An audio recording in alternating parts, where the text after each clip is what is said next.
Once upon a time, in the calm village of Ataga, there lived a young, beautiful lady, the king's daughter, known as Ezinma. Ezinma was known across the Ataga village for her beauty, grace, and intelligence. As the only daughter of the revered and amiable King Okobi, she had grown up in the royal palace surrounded by riches, but she was also grounded by a strong sense of duty and a desire to make the right choices in life. Her desire to get married to a man who fits her description was an issue in the palace.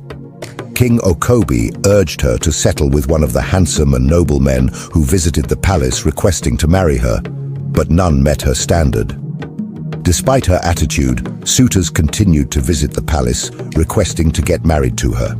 King Uka of Oku village came with his son, the Prince of Oku, to propose marriage to Ezinma, but they were shocked as she enumerated the strange features and attributes a man who will marry her must possess, features which the Prince of Oku obviously lacked.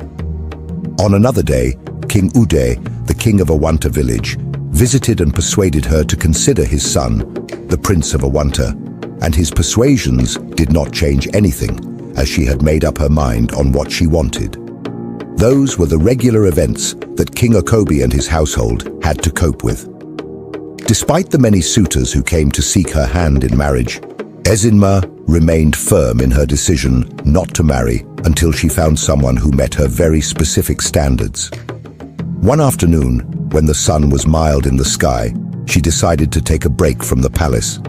She called upon her maids and made her way to the village stream, a place of peace and serenity that she loved.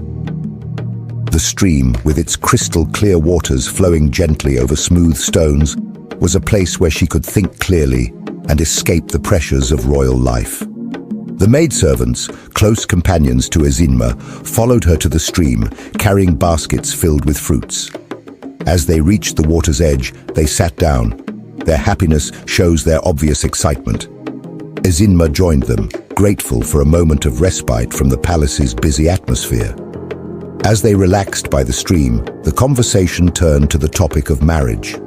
One of the maids, a lively and curious girl named Neka, asked Ezinma why she had rejected so many suitors. Neka asked, "My lady, you have turned down men from noble families, wealthy merchants, and even brave warriors. What is it that you seek in a husband that none of these men have?" Ezinma smiled at her maid's question, knowing that it was a subject that had been on the minds of many in the village.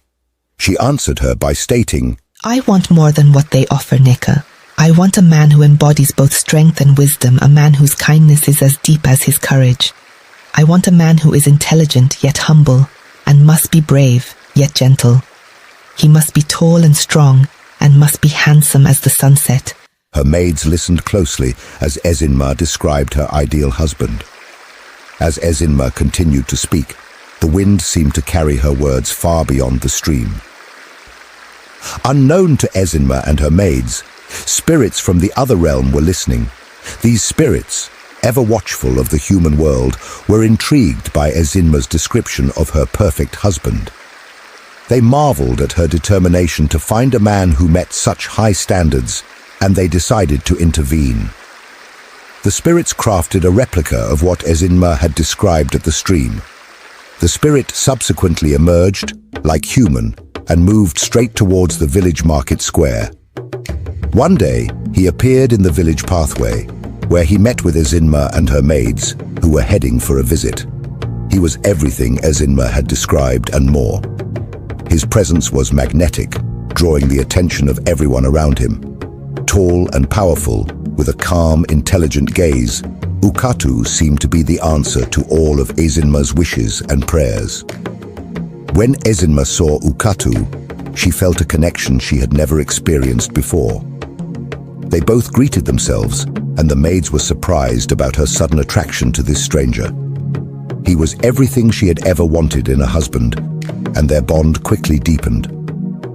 Ezinma had no idea that her words by the stream had been overheard by spirits, nor did she realize that Ukatu was not a man of flesh and blood, but a creation of dark spirits and magical powers.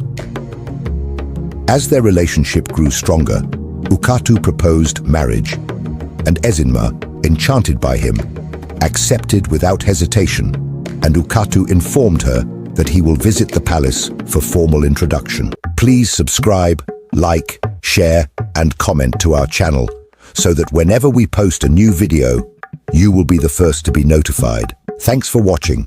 See you in our next video.